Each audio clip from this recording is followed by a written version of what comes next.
भगवान गौतम बुद्ध, बोधिसत्व, भारतरत्न, भारतीय राज्यघटनेचे शिल्पकार परमपूज्य डॉक्टर बाबासाहेब आंबेडकर, वंदे संरक्षित, त्याचप्रमाणे या ठिकाणी उपस्थित धम्मचारीगण आणि सर्व धम्मोपासक, धम्ममित्र, धम्मोपासिका बंधू भगिनी, सर्वांना माझा मैत्रीपूर्ण जय हिंद.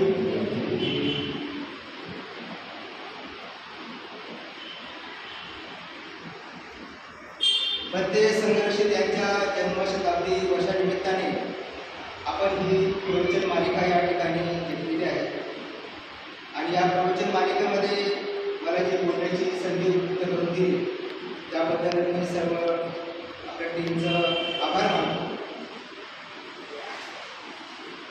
एका कवीने धम्मनिष्ठेचे महत्त्व खूप सुंदर वर्णन केलेले आहे. त्या कवीचं गीत मला फार ते आवडलं. ते गीत मी आपल्यापुढे सादर करीत आहे. त्या गीतानेच मी माझ्या प्रवचनाची सुरुवात करणार आहे.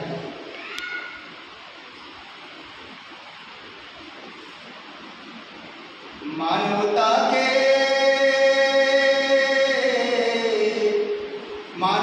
के हक दिलवा कर जीवन का जो दान दिया, दीक्षा देकर ही मैंने हमको मुक्ति का वरदान दिया, दीक्षा देकर ही मैंने हमको मुक्ति का वरदान दिया, दाग छोटों के धुलवा कर समता का अधिकार दिया, जनहित पल पल दुख को सहकर दलितों का उद्धार किया, दुर्गणों से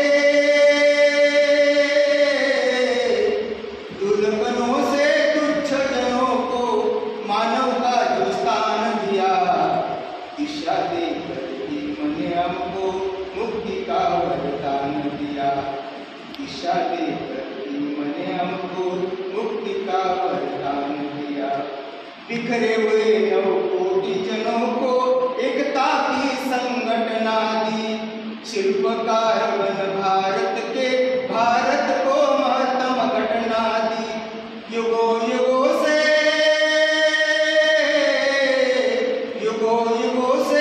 व्याकुल निर्बल निष्प्राणों को प्राण दिया, दिशा देकर ही मैंने हमको मुक्ति का वरदान दिया, दिशा देकर ही मैंने हमको मुक्ति का वरदान दिया, जुल्म के मारे हरे जनों को सुख शांति विश्राम दिया, बौद्धामृत पिलवा कर चिंतन और मनन का दान दिया, बल से न जग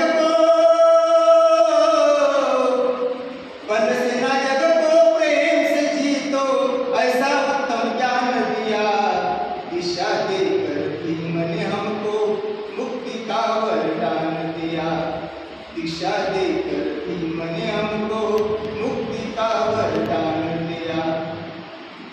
कवी उत्तम मुळे त्यांनी हे अर्थपूर्ण लिहिलेलं आहे आणि त्यांनी स्वतः सुद्धा ते गायलेलं आहे. या गीताच्या अर्थातून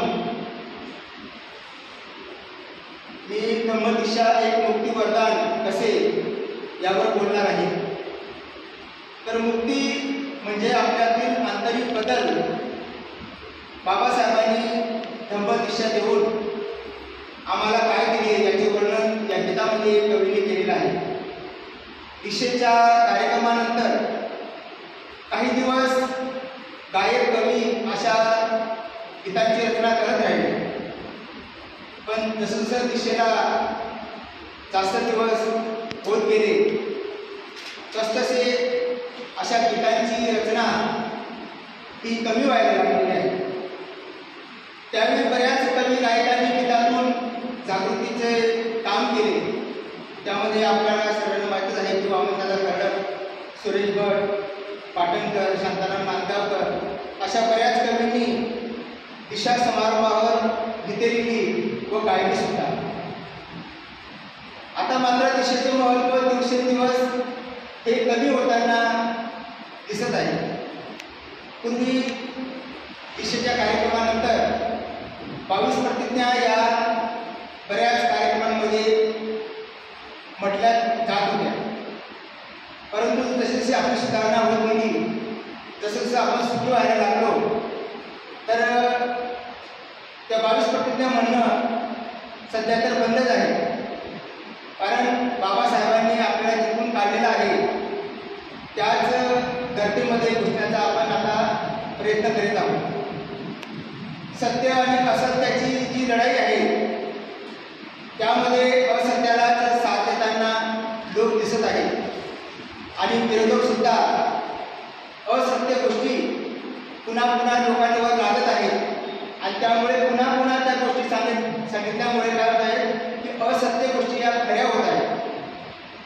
बौद्ध काळात एक काळ असा होता की भारताला सोन्याची चिडिया म्हटली जात होती, पण आता तर आताचा काळ असा आहे सोन्याची चिडिया न राहता आता सोयी होई चिडिया म्हणजे झोपलेली चिडिया सोयी होई चिडिया झालेली आहे. कारण सर्वजण झोपलेले आहेत आणि दुसऱ्याचे अनुकरण करीत आहेत. बौद्ध धर्म भारतात असताना बऱ्याच गोष्टी भारताने बऱ्याच गोष्टी प्रगती केली. सामाजिक, आर्थिक, बौद्धिक इत्यादी साऱ्या क्षेत्रामध्ये धर्माचा प्रभाव दिसून येत होता. जगात असं म्हणतात की जगात सर्वात पहिले भगवान बुद्धांची मूर्ती बनवण्यात आली. त्यानंतर मग इतरांनी बौद्धांचे अनुकरण केले. कारण महाबोधी विहाराची जी नक्कल आहे त्यांनी पंचशील तत्वावरती महाबोधी मंदिर बनवले आहे आणि तशीच नक्कल मला मुस्लिम लोकांचं जे हे असते मस्जिद, तर मस्जिदचा आकार सुद्धा त्यांनी त्याच नकलेप्रमाणे बनवलेला दिसतो. बुद्ध धर्म आणि संघाचा प्रभाव संतांवर सुद्धा पडलेला होता. कारण बऱ्याच संतांनी जागृतीचं काम केलं. संत कबीर आहे, संत तुकाराम महाराज आहे, गाडगे बाबा आहे, संत नामदेव आहे. संतांनी बुद्ध धर्माचंच काम त्यांनी जागृतीचं केलेलं आहे. बौद्ध धर्माची त्या काळी फार मोठी विद्यापीठे भारतात झाली होती. जगातील सर्व विद्यार्थी शिकायला येत होते. 20-25 विद्यापीठे होती. जगाने ज्यावेळेस लिहायला वाचायला सुरुवात पण केली नव्हती तेव्हा भारतात विश्व विद्यापीठे होती. सर्वात पहिलं पुस्तक सुद्धा धर्माचंच निर्माण झालेलं आहे. कागमन सूत्र, वज्रचित्रिका, प्रज्ञापारमिता सूत्र ते चीनमध्ये पहिले छापले गेलं. भारतात सुद्धा ताम्रपटावर लिहिण्याची कला त्या काळी विकसित होती. संगीतमध्ये सुद्धा एक बुद्ध ताल नावाचा एक सूर होता म्हणजे, परंतु विरोधकांनी बऱ्याच गोष्टी या बुद्ध धर्माच्या नष्ट केल्या आणि तो ताल सुद्धा आपण म्हणजे विसरत चाललो आहे. आता तर दिसतच नाही.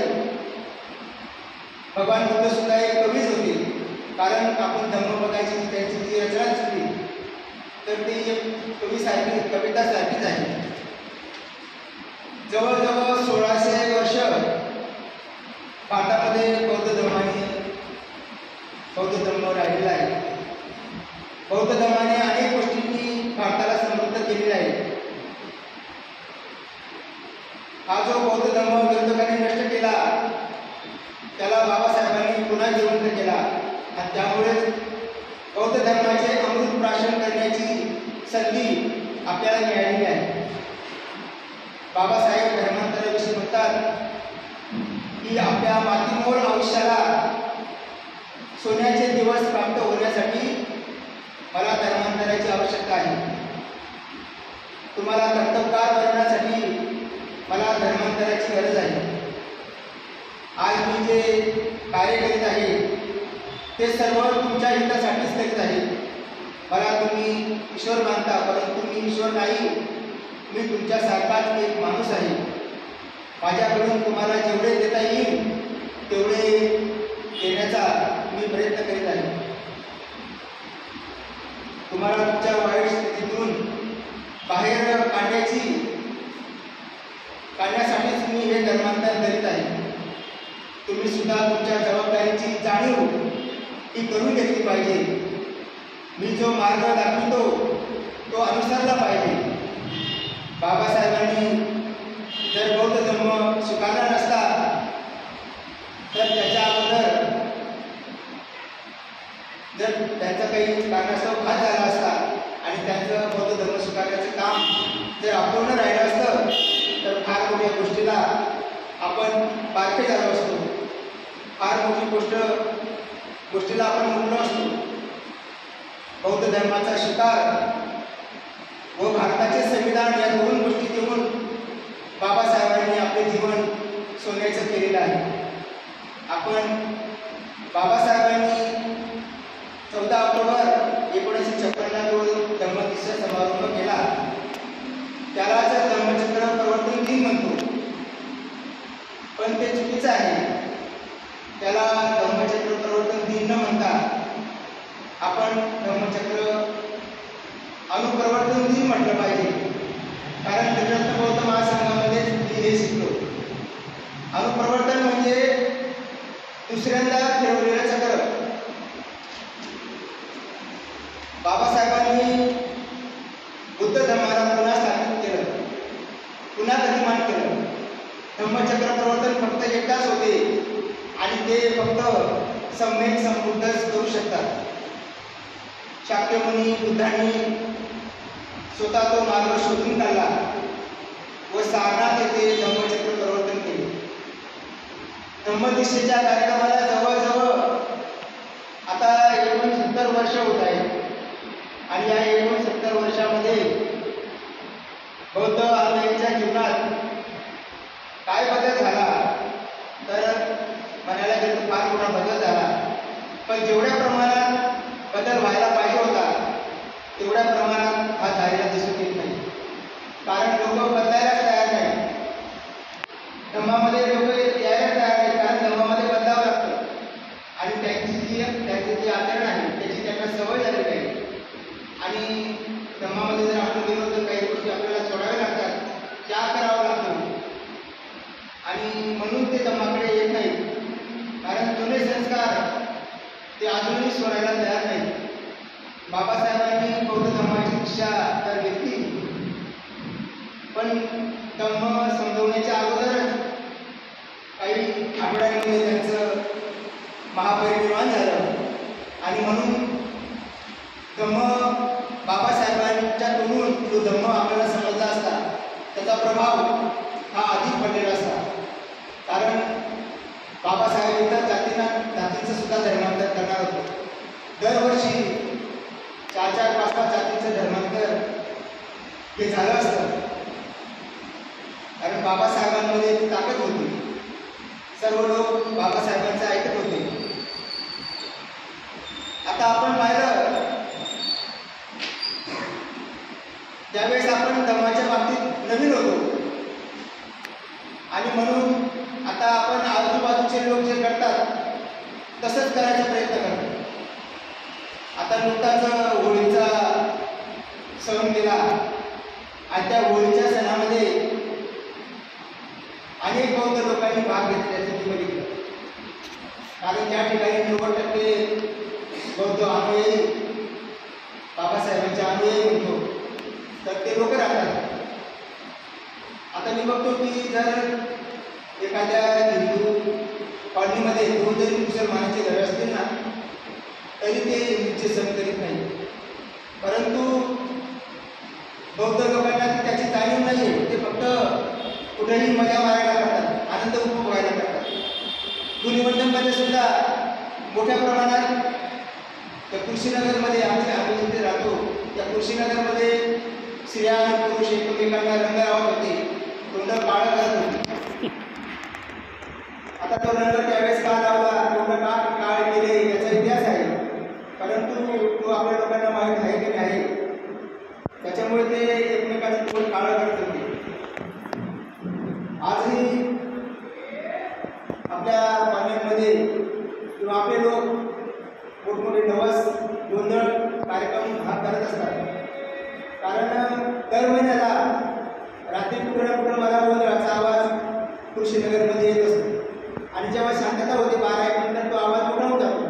जरी एखाद्या कोकणाला असेल तरी तो आवाज येतो आणि बघितलं तर तो बौद्ध कुटुंबाकडेच तो गोंधळ असतो. तर आजही त्यांचा बाबासाहेबांवर विश्वास नाही, बुद्ध धर्मावर विश्वास नाही आणि ते आजही देवा धर्माच्या नातीच आहेत आणि म्हणून चुकी आहे. मुस्लिम लोकांना अल्लाने काही दिल्याचा काहीच पुरावा नाही. हिंदू लोकांना सुद्धा देवाने काही दिल्याचा पुरावा नाही. ख्रिश्चन लोकांना सुद्धा येशू ख्रिस्ताने काहीतरी दिलं आहे याचा पुरावा नाही. परंतु तरी सुद्धा मुस्लिम जेवढ्या कठोरतेने त्यांचे नियम पाळतो, हिंदू सुद्धा त्यांचे नियम पाळतो, ख्रिश्चन सुद्धा त्यांचे नियम पाळतो, तेवढ्या प्रमाणात बाबासाहेबांनी आपल्यासाठी भरपूर केलं, त्याचे पुरावे आहेत. त्याच्यामुळे आपलं जीवन वेळ सोन्याचं झालं. तसतसे आपण बाबासाहेबांच्या विचारांपासून आपण दूर जात आहोत.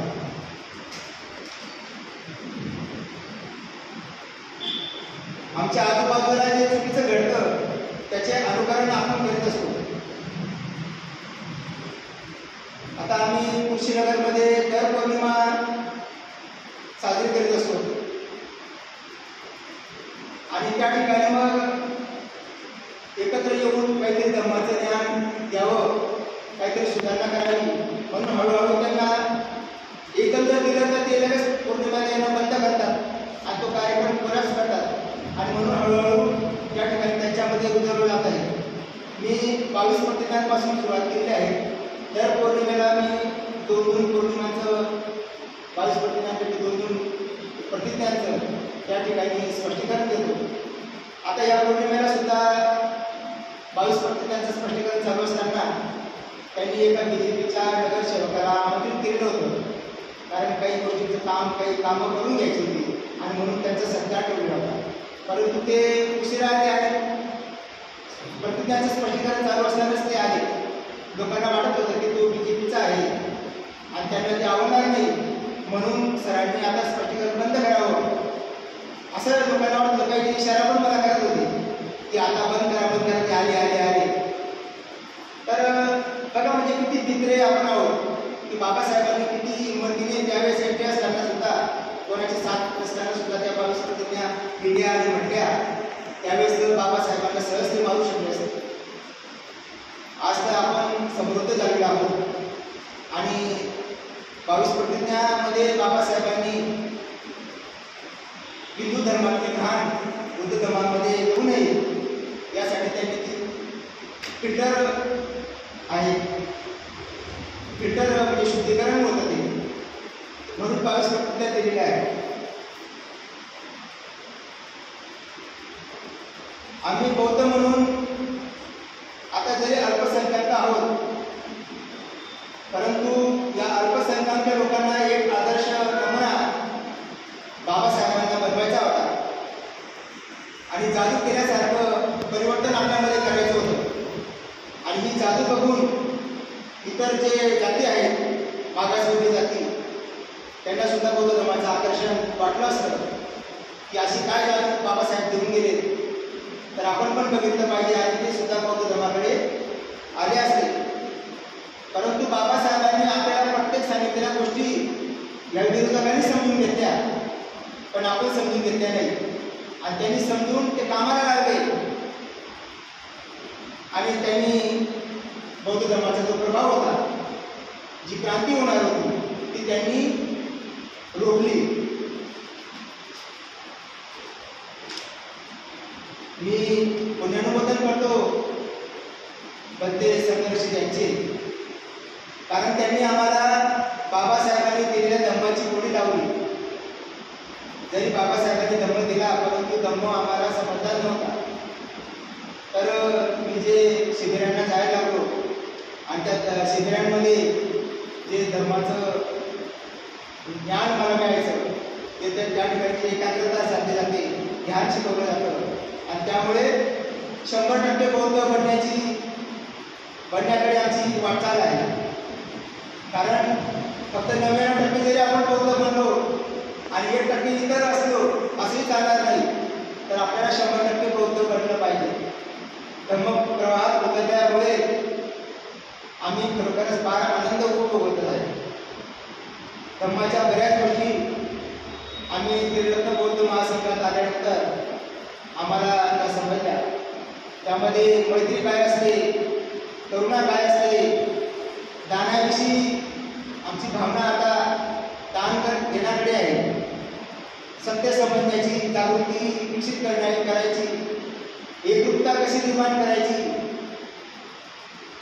याचं सर्व ज्ञान आम्हाला त्रिरत्न बौद्ध महासंघामध्ये मिळालेलं आहे. बाबासाहेबांना सुद्धा आपल्याकडून धम्मक्रांतीची अपेक्षा होती.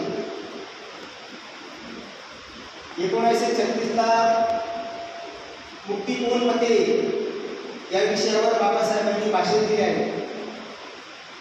त्यामध्ये त्यांनी अनेक गोष्टींचं मार्गदर्शन केलेलं आहे की तुमची मुक्ती कुठं आहे हे बाबासाहेबांनी त्या भाषणामध्ये सांगितलेलं आहे.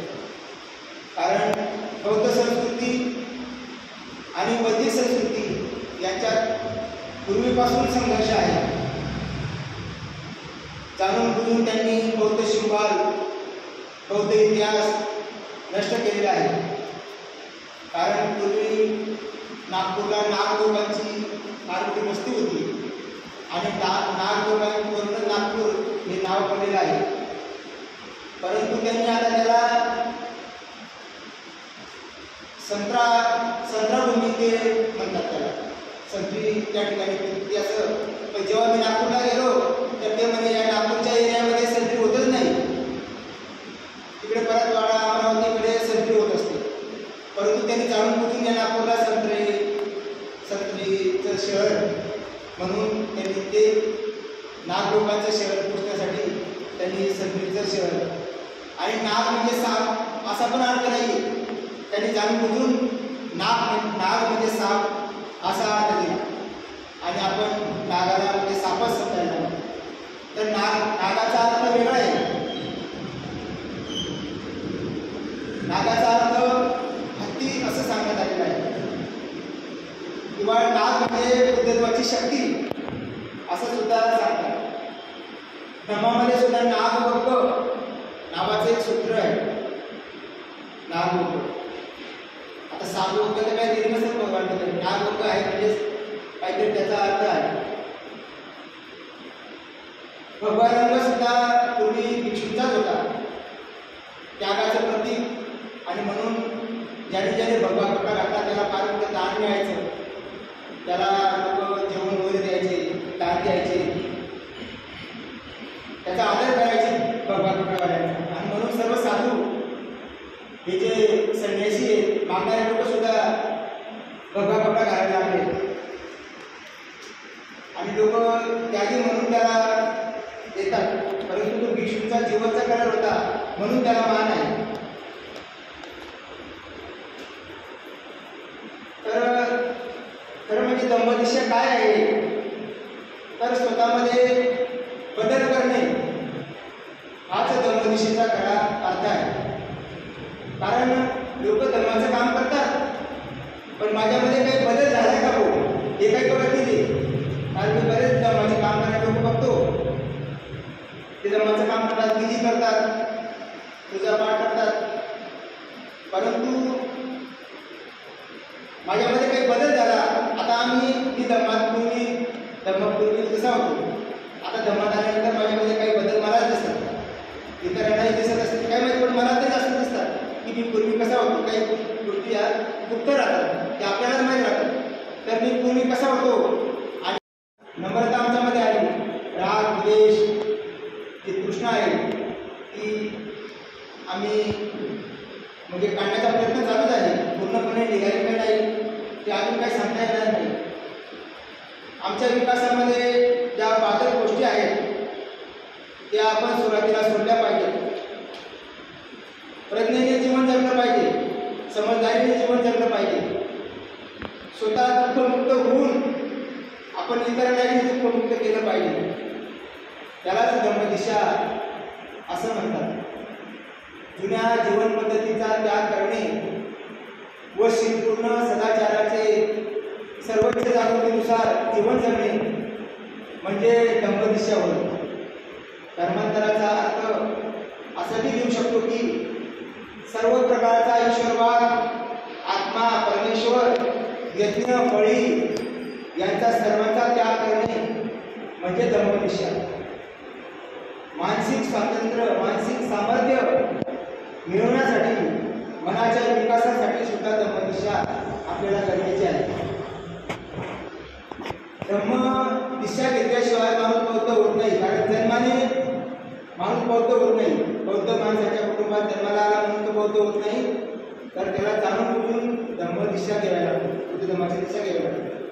तर 15-16 वर्षाचा, 17 वर्षाचा मुलगा झाला की त्याला दिशा दिली पाहिजे. 15-16 वर्षाची मुलगी झाली की तिला पण दिशा दिली पाहिजे. आणि दिशा, दोघांना दिशा दिल्यानंतरच आपण त्यांचं जर लग्नाचं वय असेल तर त्याला मुलगी बघायला किंवा मुलगी असेल तर तिला मुलगा बघायला दिशा घेतल्याशिवाय त्यांचं लग्न करू नये असा संकेत आपल्यामध्ये आहे. परंतु तो पाळणाच पडला नाही आणि त्याच्यामुळे दिशाला घेतलेली पण बौद्ध पद्धतीने लग्न लावतो.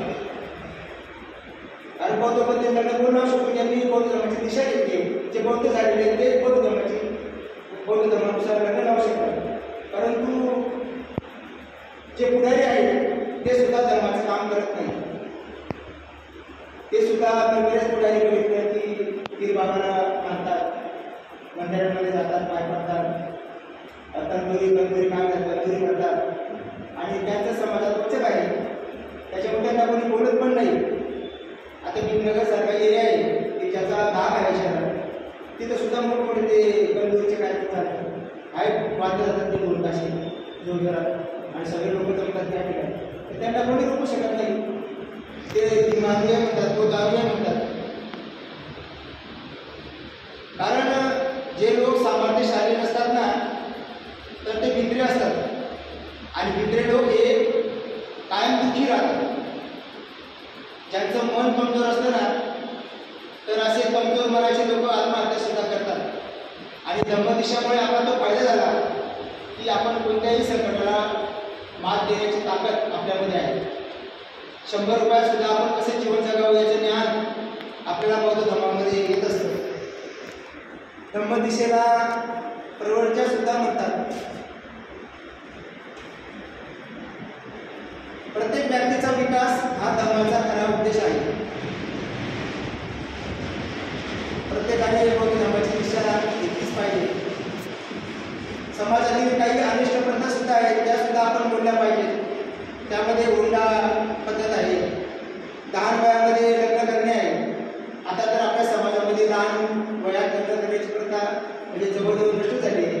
पण तरी सुद्धा काही तुरळक मी नवरी पाहिले आहे, नवरी तरी 17 वर्षाची असताना सुद्धा लग्न लावायला करून देतात आणि आम्ही ते वय बघत नाही. लग्न लावून देतो पण नंतर कारवाई होण्याची शक्यता असते. म्हणून लग्न लावणाऱ्यांनी मुलीचं वय हे जाणून बुजून विचारलं पाहिजे आणि तरच लग्न लावायला होकार दिला पाहिजे. मुलांना शिक्षण न देणे, दारूचं व्यसन आहे आपल्यामध्ये, नवस करणे. इकडे तर डोळ्यामध्ये जयतोबा फार प्रसन्न आहे. बऱ्याच जणांना नोकरी आम्ही लावतो. कारण नोकरी लागली की आमच्या एरियात ट्रक टाकतात, 1-2 पकडे टाकतात, चांगलं टाकतात, पाकिट टाकतात, चालत होते तुम्हाला. म्हणजे बाबासाहेबांपेक्षा सुद्धा ते टायमावर जयतोबाला बंद होते. कारण काय जातात ते 2 बोकड्या 15-20 लोक आहेत तर भरपूर खायला मिळेल. म्हणून आमचे शिक्षक लोक सुद्धा म्हणजे जे आहेत नोकरीवाले ते सुद्धा जातात. त्यांना काही घेणे नाही. बाबासाहेबांच्या किंवा कसं नको कसं खायला देते भरपूर, तर भरपूर डबा बनवून राहतात, तिथेही खाऊन येतात.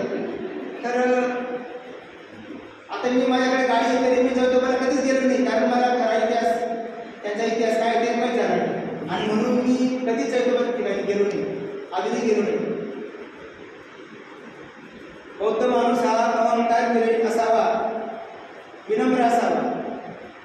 जर आपण सामाजिक, आर्थिक, धार्मिक, राजनैतिक, शैक्षणिक गुलामगिरीतून गुलामगिरी जर नष्ट करायची असेल हे करावंच लागेल. कारण धर्मांतराने आपल्यामध्ये नीतिमत्ता येत असते आणि नीतिमत्तेचा सुद्धा एक वचक असतो. बाबासाहेब म्हणायचे ना की माझ्याकडे बोट उंच करून दाखवेल अशी एकही चुकी माझ्याकडे होती. हिंमत त्यांची, कारण नीतिवान आहे. मी इतरांच्या चुका सांगू शकतो. मी महात्मा गांधीच्या इतरांच्या चुका सांगू शकतो, नेहरूंच्या चुका सांगू शकतो, परंतु माझ्याकडे ते बोट उंच करून दाखवू शकत नाही. इतकी नीतिमत्ता बाबासाहेबांनी जपली होती. बाबासाहेबांनी सांगितलेल्या गोष्टी आपण केल्या पाहिजे. हिंदू धर्माचे रीतिरिवाज आम्ही पूर्णपणे सोडले पाहिजे. जसं आपण कॅन्सरची गाठ काढून फेकतो तसे हिंदूचे संस्कार आहेत ते आपण काढले पाहिजे. धर्मांतर करून बाबासाहेबांनी फार मोठी भेट, फार मोठं दान आपल्याला दिलं आहे. कारण धम्मदान सर्व दानात श्रेष्ठ आहे असं म्हणतात. धम्माचा रस सर्व रसात श्रेष्ठ आहे असं म्हणतात. परंतु आमच्या लोकांना दुसऱ्याच रसाची सवय आहे. दुसऱ्याच रस पित राहतात. एक मुलगा असतो आणि एक स्वच्छ पाण्याने भरलेला जार तो आणतो. जार हा पारदर्शक असतो, स्वच्छ पाणी असतं. तर त्या पाण्यामध्ये तो स्वच्छ पाण्यामध्ये पोटभर माती टाकतो आणि त्यामुळे काय होतं, ते पाणी सर्व गढूळ होतं. आणि नंतर तो थोडं थोडं पाणी टाकतो, परंतु थोडं थोडं स्वच्छ पाणी टाकतो, पण ती घाण काही निघत नाही. मग तो नळीने प्रेशरने ते पाणी प्रेशरने नळीने टाकतो, तेव्हा कुठे ते घाण जायला लागते. तसंच आहे, आपण बौद्ध धर्मात आलो, परंतु हिंदू धर्माची जी घाण आहे आपण या ठिकाणी आणतो.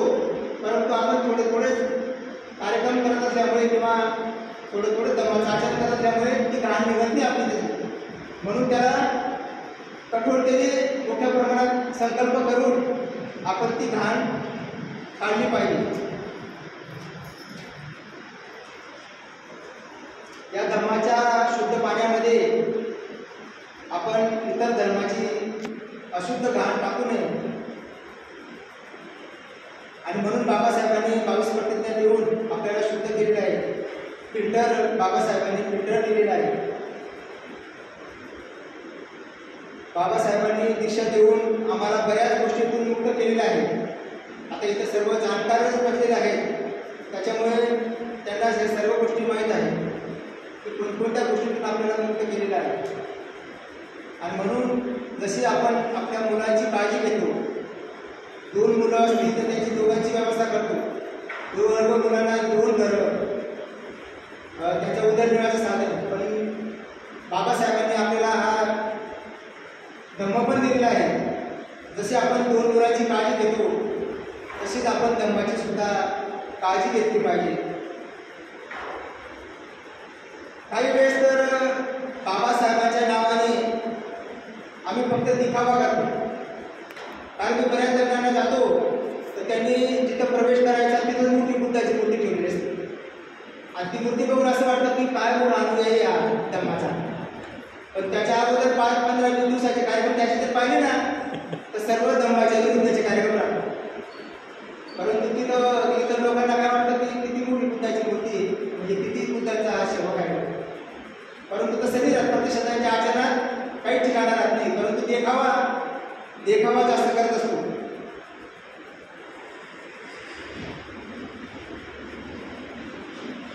काही तर आपल्या पार्टीमध्ये काही कार्यक्रम नाही करता येत, देवाचे गोंधळ करता येत नाही, कारण तुम्ही नाव नाही घेतो. म्हणून फक्त चंदनपुरीला सुद्धा जाणारे लोक आहेत. उचित कुटुंब जातं त्यांचं चंदनपुरीला ते विधी करून घेतात. आणि इकडे सांगत नाही ते आम्ही कुठे गेलो माझं फिरायला जायचं नाव सांगतात, पण चंदनपूरला जाऊन ते त्या ठिकाणी त्यांची ती भीती काढून येतात. शादा तालुक्यात तर मी पाहिलं की तो बरेच लग्न त्या ठिकाणी लावायचं. आज जर बौद्धपती लग्न लावलं तर काल आपण बौद्धपती लग्न केलं, तुम्ही आज सत्यनारायण ठेवलेलं आहे. तर ते म्हणजे आईचं कोणाचं नाव सांगायचे आणि ते करत राहायचे. बाबासाहेबांनी आपल्याला ज्या गोष्टी दिल्या त्या आपण आपण समाजाला दिल्या पाहिजे. सामाजिक आंदोलन तर मी भरपूर बघतो, सामाजिक आंदोलन तर भरपूर होतात, पण धम्माचे आंदोलन जास्त होत नाही. कारण धम्म सांगणं म्हणजे ते स्वतःमध्ये उतरवणं असतं. आणि कोण उपात लावून घेतो, जाती लावून घेतो. धम्म सांगायचा बाकी म्हणजे मग आपल्याला निर्माण लागते, हे सोडा ते सोडा. त्याच्यापेक्षा मग धम्म सांगायचा नाही. मग बरेच लोक बापशेमध्ये कामं करतात. बापशेमध्ये कसं आहे, थोडी दारू घेतली, आता दारू बरेच दिवसांनी सोडली आणि पूर्वी प्यायचे. धम्म बापशेमध्ये काम करायला लोक पण प्यायचे, तर मी त्यांना नाव ठेवायचो. ते आता तर म्हणजे माझे मित्र पण आहेत रणमुंबई तर ते बापशेमध्ये एकदम कट्टर कार्यकर्ते आहेत आणि फार मोठं जाती जोडण्याचं काम त्यांचं आहे. इतर शिक्षकांना किंवा आमच्या शिक्षक परिषदेमध्ये ते बाबासाहेब शिवाजी महाराज सांगत असतात आणि चांगले वक्ते आहेत. म्हणजे आदर्शच माझे ते वक्ते. तर आता ते मला भेटले आणि मी फक्त त्यांना सांगितलं की कार्यक्रम आहे तरी ते आले. मला वाटलं ते येणार नाही, कारण त्यांना विसर पडून जाईल. आज झोपेचा टाईम असतो आमचा, नेमका शाळेत विचार येतो आणि झोपेला तेव्हा त्याच्यावर ते येणार नाही असं वाटत होतं मला.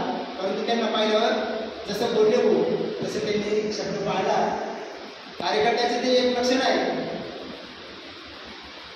तर बाबासाहेब म्हणतात की धर्मांतर हा काही कोल खेळ नाही.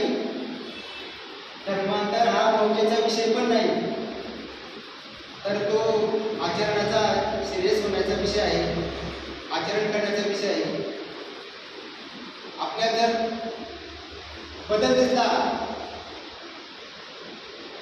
तर आपल्याशी सुद्धा ते लोक पहिल्यासारखे वागणार नाही. जर बदल दिसला, आपल्यात बदल दिसत नाही, एकही दिसत नाही, म्हणून ते आता अन्याय करायला दिसत आहे. कारण आपल्यात एकी करून, आपल्यात परिवर्तन करून आपल्याला इतरांमध्ये परिवर्तन करायचं होतं, इतर जातींमध्ये आपल्याला जायचं होतं, पण आपणच तयार होत नाही. त्याच्यामुळे इतर जातींमध्ये आपण जात नाही, त्या जाती आपल्यापासून दूर गेल्या. कारण आपण सर्व गरीब होतो, त्या जाती पण गरीब होते, आपण पण गरीब होतो. गरीबमुळे काय झालं, गाड्या बंगले यायला लागले, तर आपल्यामध्ये द्वेष निर्माण झाला आणि म्हणून त्या जाती आपल्यापासून दूर गेल्या आणि त्याच्यात आपले हार झाले. एक प्रकारे बाबासाहेबच हारले, कारण बाबासाहेबांचं यश कुठं होतं, तर या जाती जोडण्यामध्ये त्यांचं यश होतं. कारण या बौद्ध धर्माच्या जाती होत्या आणि यांना जोडून त्यांना बौद्धच बनवायचं होतं आणि ती ताकद बाबासाहेबांमध्ये होती. त्या जोडीचा पुढारी नंतर कोणी तयार झाला नाही आणि म्हणून त्या गोष्टी राहून गेल्या आणि आज आपले हार सक्षम दिसते. कारण बरेच गोष्टी आता ते नष्ट करायला निघालेल्या आहेत. धर्मांतरामुळे काय होतं, तर आपल्यामध्ये मनुष्यबळ येतं, आर्थिक बळ येतं आणि सगळ्यात मोठं म्हणजे मानसिक बळ येतं.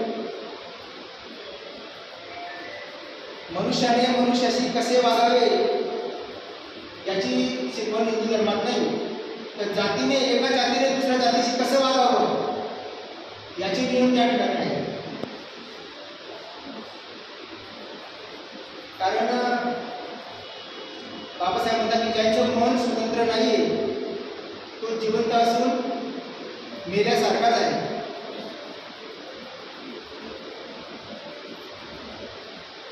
तर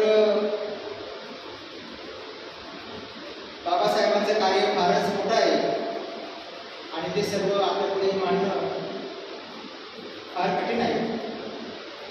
जे माझ्या चिंतनातून, काही वाचनातून, ऐकण्यातून मला ज्या गोष्टी या ठिकाणी पावल्या त्या आपल्यापुढे मांडतात, ते आपण शांतपणे, कारण थोडी का लोक असे ना, परंतु आता प्रत्येकाकडे बघून मला एकदम आदर वाटतोय तुमच्याविषयी. कारण जसं दुःखामध्ये आपण गेलो एखाद्याच्या, तर त्याच्या लक्षात राहतो, तो आलेला माणूस त्याच्या लक्षात राहतो सुख दुःखामध्ये आलेला. तसंच मला आता माझ्या प्रवचनाला कमी पण लोक आहे ना, परंतु जे चेहरे ते बघून मला आनंद होत आहे. तर तुम्ही शांतपणे माझं हे छोटे काही प्रवचन ऐकून घेतलं त्याबद्दल मी आपले आभार मानतो आणि मला पुन्हा संधी मिळाल्याबद्दल मी आमच्या टीमचं आभार मानतो आणि माझं हे प्रवचन संपवतो. जय